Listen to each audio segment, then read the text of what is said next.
ಇತ್ತೀಚಿನ ಸಂಚಿಕೆಗಳನ್ನು ಜಾಹೀರಾತಿನ ಕಿರಿಕಿರಿ ಇಲ್ಲದೆ ನೋಡಿ.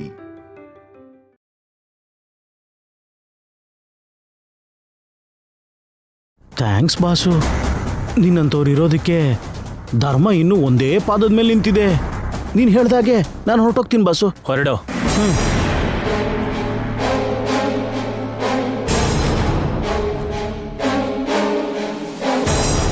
ಸಹಾಯ ಮಾಡಿದವ್ರನ್ನ ನಾನು ಮರ್ತೋಗಲ್ಲ ಬಾಸು. ಯಾವತ್ತೋ ಒಂದಿನ ಖಂಡಿತ ಬಂದು ಭೇಟಿ ಮಾಡ್ತೀನಿ. ಬಾಯ್.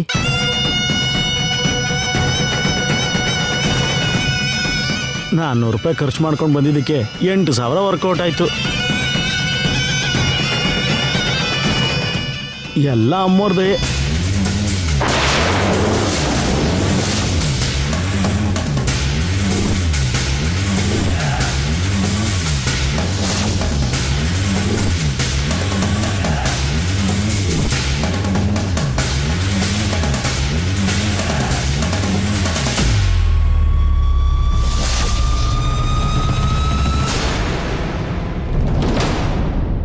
ಎಲ್ಲೇ ಓಡಾಡಿದ್ರು ಅವನಿನೇ ಬರೀನಲ್ಲಿ ತುಂಬಿಕೊಂಡಿರೋದ್ರಿಂದ ಅದಕ್ಕೆ ಕಾಣಿಸಿದ್ಲು ಅನ್ನೋ ಹಾಗೆ ಭ್ರಮೆ ಪಡ್ತಾ ಇದ್ದೀನಿ.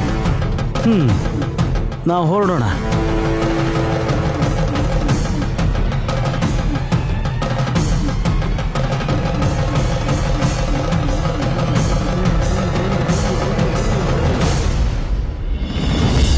ಇನ್ನು ವಾಪಸ್ ಕೂಡ ಬರೋದಿಲ್ಲ, ಭಯಪಡಬೇಡ. ನಾವು ಹೀಗೆ ಸಪ್ರೇಟ್ ಆಗಿದ್ರೆ ಅಮ್ಮವ್ರು ಏನಾದರೂ ಅನ್ಕೋತಾರೆ. ಮೊದಲೇ ಅದಕ್ಕೆ ನಿನ್ನನ್ನು ಟಾರ್ಗೆಟ್ ಮಾಡಿದ್ದಾರೆ. ಹೊರಡೋಣ ನಡಿ.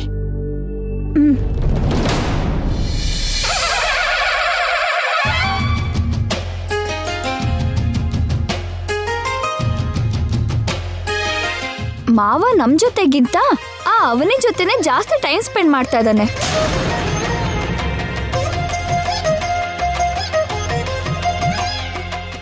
ಆಗ್ಲೇ ಹೊಲ ತೋಟ ಎಲ್ಲ ತೋರಿಸ್ದೆ, ಇವಾಗೆಲ್ ಕರ್ಕೊಂಡು ಹೋಗಿದ್ದೆ ಶ್ರೀಕರ್?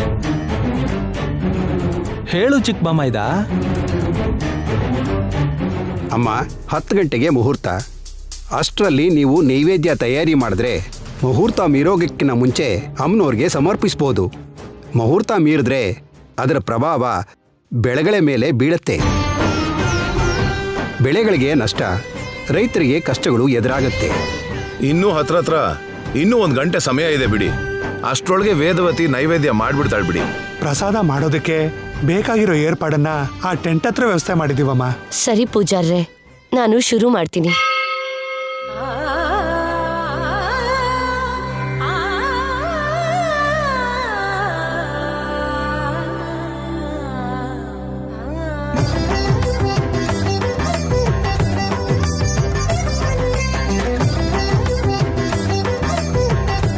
ಆಂಟಿ ಅವ್ರಿಗೆ ನಾವು ಕೂಡ ಸಹಾಯ ಮಾಡೋಣ. ಹಾಗೆ ಯಾರು ಹೋಗ್ಬಾರ್ದಮ್ಮ. ಆ ಪ್ರಸಾದ ಒಂದು ರಹಸ್ಯ.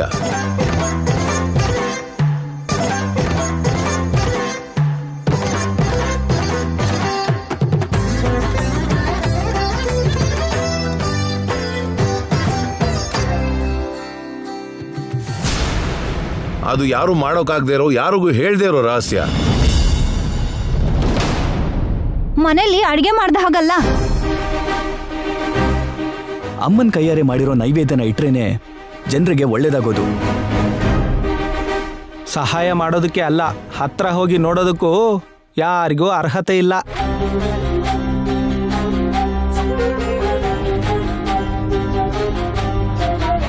ಅದೂ ಅಲ್ಲದೆ ವೇದವತಿ ಅಮ್ಮನವರು ತಯಾರು ಮಾಡೋ ನೈವೇದ್ಯದ ರುಚಿ ತುಂಬ ಅದ್ಭುತವಾಗಿರುತ್ತೆ. ಹಾಗೆ ಮಾಡೋದು ಅಡುಗೆಯಲ್ಲಿ ನಿಸ್ಸೀಮರಾದವ್ರಿಗೂ ಕೂಡ ಸಾಧ್ಯ ಇಲ್ಲ.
ಯಾರಿಗೂ ಗೊತ್ತಾಗದೇ ಇರೋ ರಹಸ್ಯ ಈ ಚೂರ್ಣನೇ. ಇದಿಲ್ದೆ ನೈವೇದ್ಯ ತಯಾರಾಗಲ್ಲ. ನನ್ನ ಜಾತಕ ಹೊಂದಿರೋ ನನ್ನ ಸೊಸೆ ಬಂದ ದಿನ ಈ ರಹಸ್ಯದ ಬಗ್ಗೆ ಅವಳಿಗೆ ಹೇಳ್ತೀನಿ. ಅಲ್ಲಿವರೆಗೂ ಈ ನಿಜ ನನ್ನಲ್ಲೇ ಗುಟ್ಟಾಗಿರುತ್ತೆ. ಇದೆಲ್ಲ ನಿನ್ನ ಸಂಕಲ್ಪ ತಾಯಿ, ನಿನ್ನ ದಯೆ.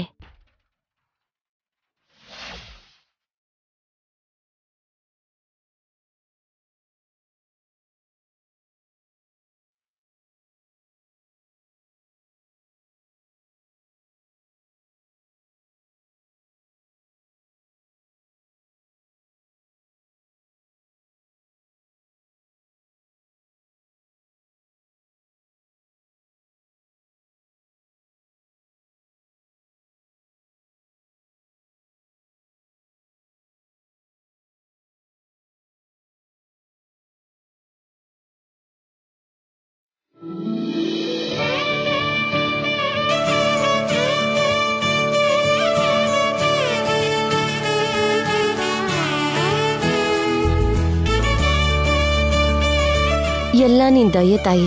ಪ್ರತಿ ವರ್ಷ ಎಲ್ಲರ ಯೋಗಕ್ಷೇಮನ ಕೋರಿ ನಾನು ಈ ಪ್ರಸಾದನ ತಯಾರು ಮಾಡ್ತೀನಿ. ಈ ವರ್ಷ ಕೂಡ ಎಲ್ಲ ಚೆನ್ನಾಗಿ ನಡಿಬೇಕು ಅಂತ ಬೇಡ್ಕೊಂಡು ನಿನ್ನ ಆಶೀರ್ವಾದಕ್ಕೋಸ್ಕರ ತಗೊಂಡು ಬರ್ತಿದ್ದೀನಮ್ಮ.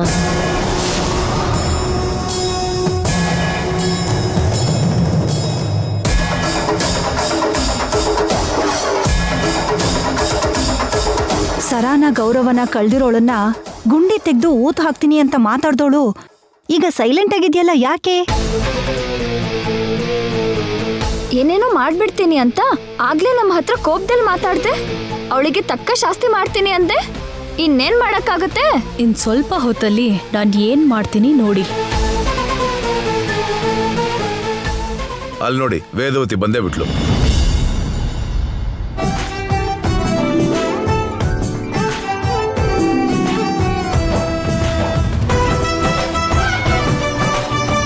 ನಿನ್ನ ಬಲಿ ತಗೊಳ್ಳೋದಕ್ಕೆ ಈ ನೈವೇದ್ಯ ದಾರಿ ನನಗೆ ತುಂಬಾ ಉಪಯೋಗ ಆಗುತ್ತೆ.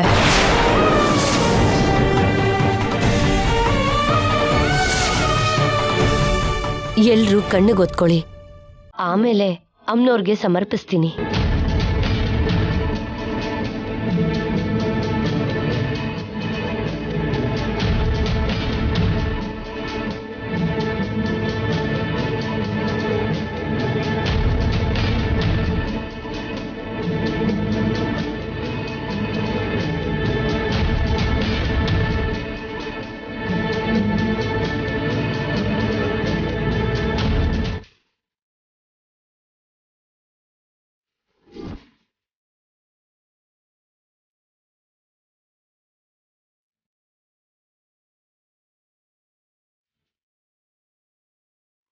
ಅವರೆಲ್ಲ ಸ್ವಂತದವರಾಗಿರೋದ್ರಿಂದ ಅವ್ರು ತಗೊಂಡ್ರು.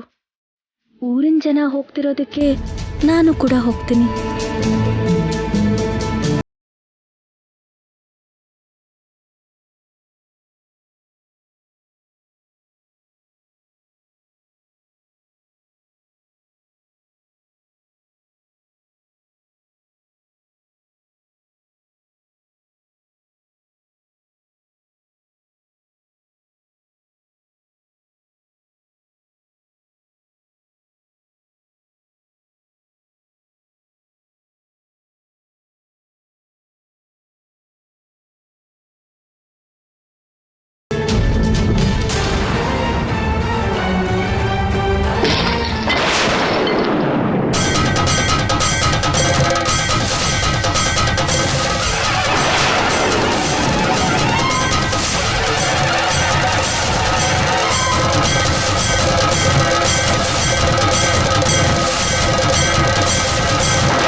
ಅಯ್ಯೋ ಅಯ್ಯೋ ಅಯ್ಯೋ, ಅಪಚಾರ ಅಪಚಾರ. ಪರಮ ಪವಿತ್ರವಾದ ಅತ್ತೆ ಮಾಡಿರೋ ನೈವೇದ್ಯನ ಯವನಿ ನೆಲದ ಪಾಲ್ ಮಾಡಿದ್ಲು.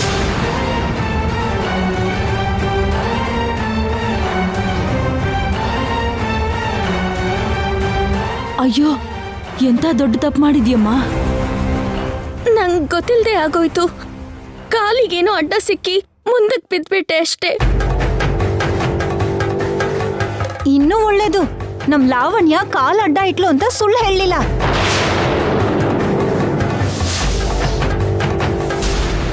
ಕಣ್ಣು ನೆತ್ತಿ ಮೇಲಿದ್ಯಾ? ಮೈ ಮೇಲೆ ಪ್ರಜ್ಞೆ ಇಟ್ಕೊಂಡು ವರ್ತಿಸ್ಬೇಕಲ್ವಾ? ಅಮ್ಮ ಅದಲ್ಲ ಅಮ್ಮ, ಅವಳು ಬೇಕು ಅಂತ ಮಾಡ್ಲಿಲ್ವಲ್ಲ. ನೀನ್ ಬಾಯಿ ಮುಚ್ಕೊಳ್ಳೋ.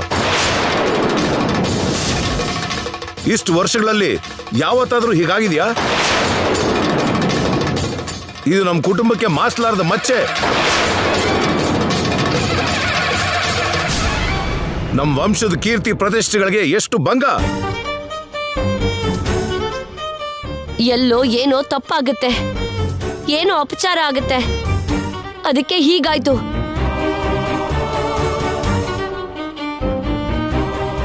ನನ್ನ ಪ್ರಾಣ ಇರ್ಬೇಕಾದ್ರೆ ಹೀಗಾಗತ್ತೆ ಅಂತ ಕನ್ಸಲ್ ಕೂಡ ಅನ್ಕೊಂಡಿರ್ಲಿಲ್ಲ. ಆಗಿರೋದಕ್ಕೆ ಅಮ್ಮನವ್ರ ಆಗ್ರಹನ ನೋಡ್ಬೇಕಾಗಿ ಬರುತ್ತೆ. ಮೂಗುತ್ತಿ ವಿಷಯದಲ್ಲಿ ಹೊಗಳಿದ್ರಲ್ವಾ ಅತ್ತೆ, ಅದಕ್ಕೆ ಏನ್ ಮಾಡಿದ್ರು ನಡೆಯುತ್ತೆ ಅಂತ ಅನ್ಕೊಂಡಿದ್ದಾಳೆ. ನಮ್ ಕುಟುಂಬದ ಜೊತೆ ಸಂಬಂಧ ಇಲ್ದಿರೋರ್ನ ಇಂಥ ಪವಿತ್ರವಾದ ಜಾಗಕ್ಕೆ ಕರ್ಕೊಂಡ್ ಬರ್ಬೇಡ ಅಂತ ನಾನು ಹೇಳಿದ್ರೆ ಕೇಳಿದ್ಯಾ? ಈಗ ನೋಡಿ ಏನಾಯ್ತು ಅಂತ. ಇಂಥ ಅನರ್ಥ ಸೃಷ್ಟಿ ಮಾಡೋದಕ್ಕೇನ ನಮ್ ಜೊತೆ ಅಪಶಕುನದ ಹಾಗೆ ಬಂದಿದ್ದು? ನೈವೇದ್ಯ ನೆಲದ ಪಾಲ್ ಮಾಡೋದಕ್ಕ ಅನಿಷ್ಟದ ಹಾಗೆ ಬಂದಿದ್ದು? ಇನ್ನೊಂದು ಕ್ಷಣ ನನ್ ಕಣ್ಮುಂದೆ ಕಾಣಿಸ್ಕೋಬೇಡ. ಹೋಗೋ, ಹೊರಟೋಗೋ.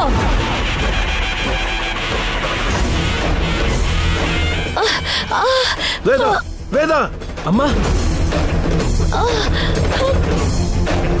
ಅಮ್ಮ ಅಮ್ಮ ಅಮ್ಮ ವೇದ, ಅಮ್ಮ ಅಮ್ಮ ಅತ್ತೆ ಅಮ್ಮ ವೇದ, ಏನಾಯ್ತಮ್ಮ? ಯಾರು ಬರಬೇಡಿ, ಅಲ್ಲೇ ನಿಂತ್ಕೊಳ್ಳಿ. ಅಮ್ಮ ಅಮ್ಮ ಏನಾಯ್ತಮ್ಮ? ವೇದ, ಅಮ್ಮ ವೇದ, ಅಮ್ಮ ಅಮ್ಮ ಏನಾಯ್ತು?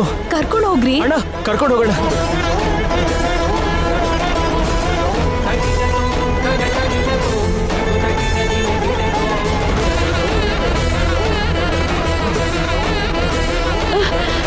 ನಿಧಾನ ಅಮ್ಮ. ಅಮ್ಮ ನಿಧಾನಕ್ಕಮ್ಮ. ವೇದ, ನಿನ್ಗೇನು ಆಗಲ್ಲ. ನಾನು ಹೋಗಿ ಟ್ಯಾಬ್ಲೆಟ್ಸ್ ತಗೊಂಡ್ಬರ್ತೀನಿ, ನೀವಿಲ್ಲೇ ಇರಿ. ಸರಿ ಅಪ್ಪ.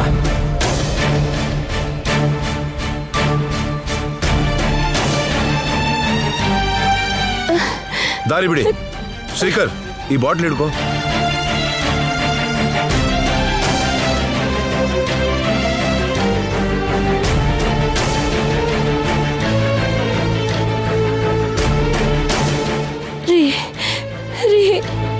ಪ್ರಸಾದ ಪ್ರಸಾದ ಪ್ರಸಾದ ಪ್ರಸಾದ. ನೀ ಸ್ವಲ್ಪ ರೆಸ್ಟ್ ತಗೊಂಡ್ರೆ ಒಳ್ಳೇದು. ಪ್ರಸಾದ ಪ್ರಸಾದ ಪ್ರಸಾದ.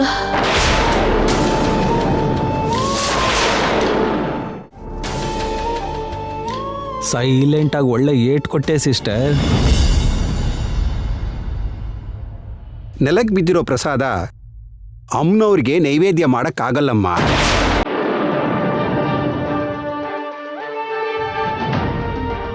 ಇದೆಲ್ಲ ನಿನ್ನಿಂದಾನೇ ಆಗಿದ್ದು. ಪೂಜೆನೆಲ್ಲ ಡಿಸ್ಟರ್ಬ್ ಮಾಡ್ದೆ. ಈ ಊರ್ನವ್ರಾಗಿರೋದಕ್ಕೆ ಅತ್ತೆಯವ್ರ ಮೇಲಿರೋ ಗೌರವಕ್ಕೆ ನಿನ್ನನ್ನು ಏನು ಅಂದೆ ಬಿಟ್ಟಿದ್ದಾರೆ. ಮತ್ತೊಬ್ರಾಗಿದ್ರೆ ನಿನಗೆ ಸರಿಯಾಗಿ ಪಾಠ ಕಲಿಸ್ತಿದ್ರು.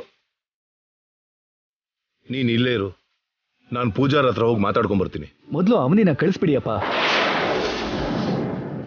ಶ್ರೀಕರ್, ನೀನು ಬಾ.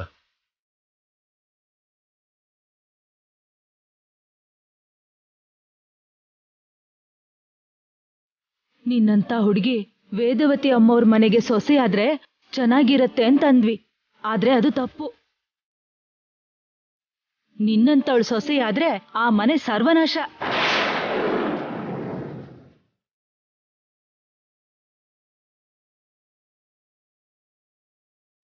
ವೇದವತಿ ಸ್ವಲ್ಪ ಹೊತ್ತು ರೆಸ್ಟ್ ತಗೋಬೇಕು, ಇಲ್ಲದೆ ಹೋದ್ರೆ ಅವಳಿಗೆ ಹಾರ್ಟ್ ಅಟ್ಯಾಕ್. ಅರ್ಧ ಗಂಟೆಲಿ ಅಮ್ಮನವ್ರಿಗೆ ನೈವೇದ್ಯ ಇಡ್ಲಿಲ್ಲ ಅಂದ್ರೆ ಬೆಳೆಗಳು ಬರಲ್ಲ. ಮುಹೂರ್ತ ಮುಹೂರ್ತ ದಾಟಿದ ಮೇಲೆ ನಾವೇನೂ ಮಾಡೋಕ್ಕಾಗಲ್ಲ. ವೇದವತಿಗೆ ಪ್ರಜ್ಞೆ ಬಂದರೂ ಪ್ರಸಾದ ಮಾಡೋಕೆ ಸಮಯ ಸಾಕಾಗೋದಿಲ್ಲ. ಈ ವರ್ಷ ಅಮ್ಮನವ್ರಿಗೆ ವೇದವತಿ ಪ್ರಸಾದನ ಸಮರ್ಪಣೆ ಮಾಡೋಕ್ಕಾಗಲ್ಲ.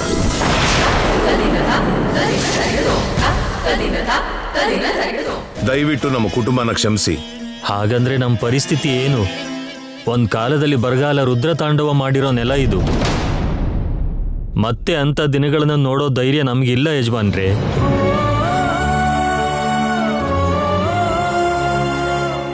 ಆವತ್ತು ಬರನ ತಡ್ಕೊಳಕ್ಕಾಗ್ದೆ ನಮ್ ದೊಡ್ಡೋರು ಊರ್ ಬಿಟ್ಟು ಹೋದ್ರು. ನಿಮ್ ಕುಟುಂಬದ ದಯೆಯಿಂದ ಮತ್ತೆ ಎಲ್ರೂ ಸ್ವಂತ ಊರ್ ಸೇರ್ಕೊಂಡ್ವಿ. ಮತ್ತೆ ಈಗ ಊರ್ ಬಿಟ್ಟು ಹೋಗೋ ಪರಿಸ್ಥಿತಿ ಕಾಣಿಸ್ತಾ ಇದೆ. ಈ ಮಹಾತಾಯಿ ಯಾವ ಘಳ್ಗೆಲ್ ಕಾಲಿಟ್ಲೋ ಹೀಗೆಲ್ಲ ಆಯ್ತು. ಅವನಿಗೆ ಬೇಕು ಅಂತ ಏನ್ ಮಾಡ್ಲಿಲ್ಲ ಅಲ್ವಾ? ಬೇಕು ಅಂತ ಮಾಡ್ಲಿಲ್ಲ ಅಂದ್ರು ಈ ಘೋರ ನಡೆದೋಗಿದೆಯಲ್ಲಪ್ಪ. ಇವಾಗ ನಮಗ್ ದಿಕ್ಕಿ ಯಾರು? ಈ ಗಂಡಾಂತರದಿಂದ ಯಾರು ತಪ್ಪಿಸ್ತಾರೆ? ಈ ಕಾರ್ಯಕ್ರಮ ನಡೀಲಿಲ್ಲ ಅಂದ್ರೆ ನಮ್ ಬದುಕಿಗೆ ಆಧಾರ ಏನು? ಮೊದ್ಲು ಈ ಹುಡುಗಿನ ಊರಿಂದ ಆಚೆ ಕಳ್ಸೋಣ.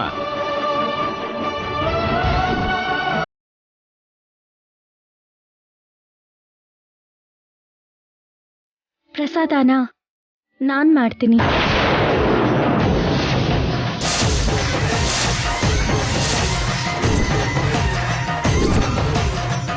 ಅಮ್ಮನವ್ರ ಪ್ರಸಾದನ ನಾನ್ ಮಾಡ್ಕೊಡ್ತೀನಿ.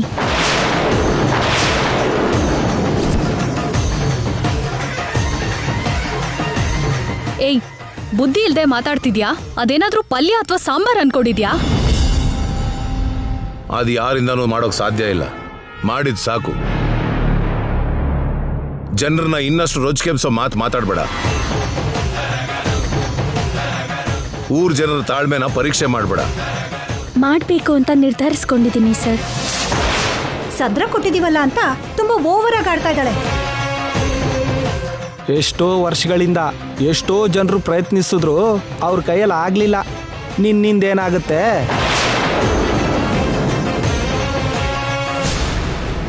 ಪ್ರಸಾದನ ಮಾಡಬೇಕು ಅಂತ ಮನ್ಸಲ್ಲಿ ಬಲವಾಗಿ ಅನ್ಕೊಂಡಿದ್ದೀನಿ. ನನ್ನ ಸಂಕಲ್ಪಕ್ಕೆ ಅಮ್ಮನವ್ರ ಅನುಗ್ರಹ ಇದ್ರೆ ಖಂಡಿತ ಮಾಡೋಕ್ಕಾಗತ್ತೆ.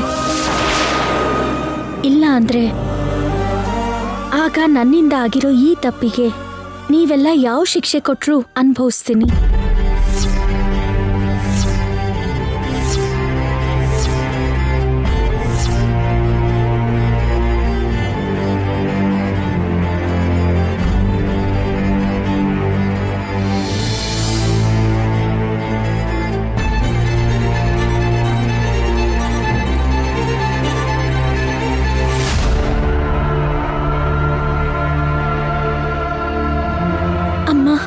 ಅನ್ನಪೂರ್ಣ ತಾಯಿ, ನನಗ್ ಗೊತ್ತಿಲ್ದೇನೆ ಆಗಿರೋ ಈ ತಪ್ಪಿಂದ ದೇಶಕ್ಕೆ ಅನ್ನ ಕೊಡೋ ರೈತ ಹಸುವಿನ ನೋವನ್ನು ನೋಡ್ಬೇಕಾಗಿರೋ ಪರಿಸ್ಥಿತಿ ಕಾಣಿಸ್ತಿದೆ. ಇರುವೆಗೂ ಕೂಡ ಹಾನಿ ಮಾಡದೇ ಇರೋ ನಾನು ದೊಡ್ಡ ಅನರ್ಥಕ್ಕೆ ಕಾರಣ ಆಗ್ತಿದ್ದೀನಿ. ಅದೇ ಏನಾದ್ರೂ ನಡೆದ್ರೆ ನಾನ್ ಬದುಕಿರೋದು ಅನಾವಶ್ಯಕ.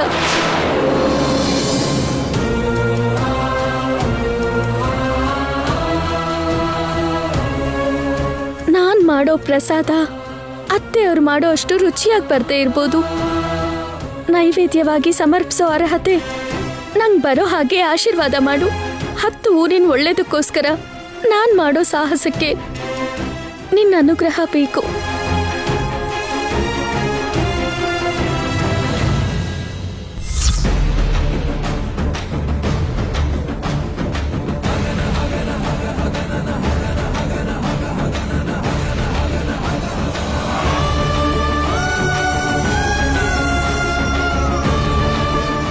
ಆ ಹುಡುಗಿಗೆ ಅದು ಎಷ್ಟು ಧೈರ್ಯನೋ ನಮ್ಗಂತೂ ಅರ್ಥ ಆಗ್ತಾ ಇಲ್ಲ.